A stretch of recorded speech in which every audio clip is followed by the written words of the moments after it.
जी नमस्ते, मैं हूँ राकेश और स्वागत है आप सभी का हमारे यूट्यूब चैनल एजुकेशन फायर पे। बीपीएससी टीआरई 4.0 के एग्ज़ाम को ध्यान में रखते हुए हम बिहार राज्य से रिलेटेड जो भी इम्पोर्टेंट क्वेश्चन बन सकते हैं, जो आपका सामान्य ज्ञान है, ये आपके लिए इम्पोर्टेंट है।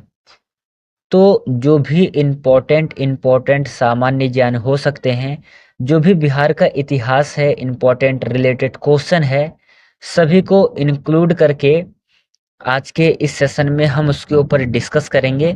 फिलहाल में इससे पहले हम लोगों ने 41 सेशन कंप्लीट कर रखा है।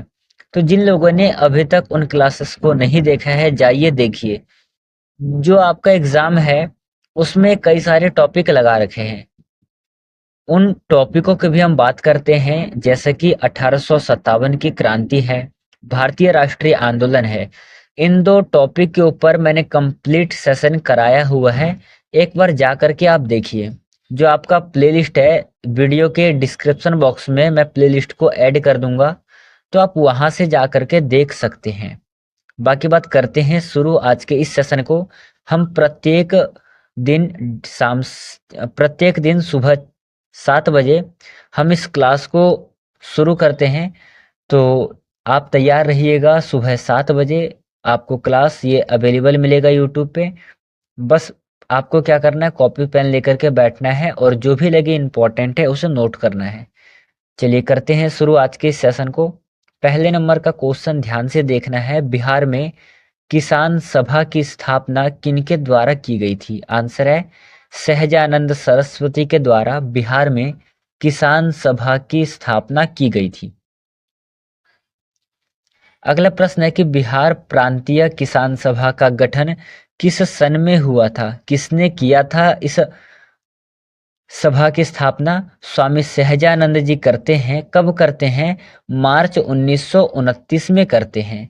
तो ये दो प्रश्न आपको याद रखना है कि भाई किसान सभा की स्थापना बिहार में कब होती है? सन 1929 में होती है। किनके द्वारा की जाती है? सहजानंद सरस्वती के द्वारा ये सभा आरंभ की जाती है।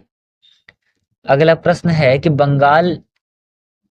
बिहार बंगाल से पृथक कब हुआ था? पृथक हुआ था 1912 में। डेट क्या था? डेट था आपका 22 मार्च सन 1912 को बिहार जो है बंगाल से अलग होकर के एक अपना स्वतंत्र राज्य बना था। इसीलिए हम प्रत्येक 22 मार्च को बिहार दिवस मनाते हैं। ठीक है, प्रत्येक 22 मार्च को हम क्या मनाते हैं? बिहार दिवस मनाते हैं। इसी के साथ साथ एक दिवस और मनाते हैं, जल दिवस मनाते हैं इसी दिन हम। तो ये दोनों ही दिवस आपको याद रखना है, इम्पोर्टेंट है आपके लिए। अगला प्रश्न है कि 1857 की क्रांति के बिहार के नेता कौन थे? सही आंसर हो जाएगा कुंवर सिंह। कुंवर सिंह के भाई का नाम क्या था? भाई का नाम आपको नोट डाउन करना है। अमर सिंह जो है कुंवर सिंह के भाई है। फिलहाल में कुंवर सिंह जो है, इनको 80 साल का जवान कहते थे। ठीक है, 80 साल का जवान किसे कहते थे? कुंवर सिंह को 80 साल का जवान कहते थे। चलिए यहाँ तक कंप्लीट है, तो हम करते हैं अगले क्वेश्चन को। अगला प्रश्न है, पटना को प्रांतीय राजधानी बनाया किसने बनाया था?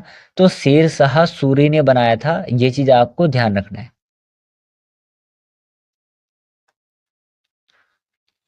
अगला प्रश्न है कि बिहार में सर्वाधिक लोकप्रिय सुल्तान कौन थे? उत्तर है शेर शाह सूरी। क्यों? क्योंकि इन्होंने पटना की स्थापना करी थी। ठीक है, पटना की स्थापना करी थी। अगला प्रश्न है कि नालंदा विश्वविद्यालय का वैभव किसके हाथों नष्ट हुआ था? सही आंसर हो जाएगा बख्तियार खिलजी। इसे आप लोग बीके खिलजी के नाम से भी जानते हो। ठीक है, किस नाम से जानते हैं आप इसे? बी के खिलजी। ठीक है, बख्तियार खिलजी, इन्होंने नालंदा विश्वविद्यालय का वैभव जो है समाप्त कर दिया था। बात कर रहे हैं हम नालंदा विश्वविद्यालय की, तो इसके संस्थापक कौन थे? नालंदा विश्वविद्यालय के संस्थापक कौन थे? इसके संस्थापक का नाम क्या था? नाम है आपका कुमार गुप्त। ठीक, क्या नाम है? कुमारगुप्त। कुमारगुप्त किस वंश से संबंधित है? किस वंश से संबंधित है? तो प्यारे साथियों, ये जो है ये गुप्त वंश से संबंधित है। और जब हमने गुप्त वंश की बात कर ली है तो इसके संस्थापक कौन हो जाएंगे? इसके संस्थापक हो जाएंगे श्रीगुप्त। बस इतनी ही बातें आपको अपने कॉपी में नोट डाउन करके रखना है, एग्जाम के लिए इंपॉर्टेंट है। ठीक है, अगला प्रश्न है कि किस काल में बिहार की राजनीतिक शक्ति, शैक्षिक व सांस्कृतिक गरिमा खंडित हुई? उत्तर है मध्यकाल में।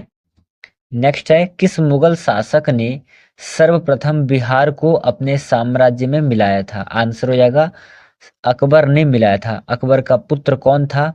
इसका पुत्र कौन था? अकबर का पुत्र था जहांगीर। ठीक है, कौन पुत्र था?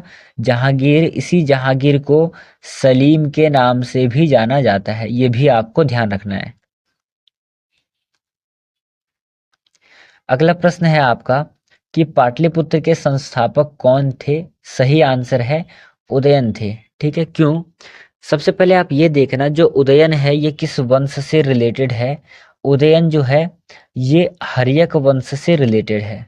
ठीक है, हर्यक वंश से रिलेटेड है।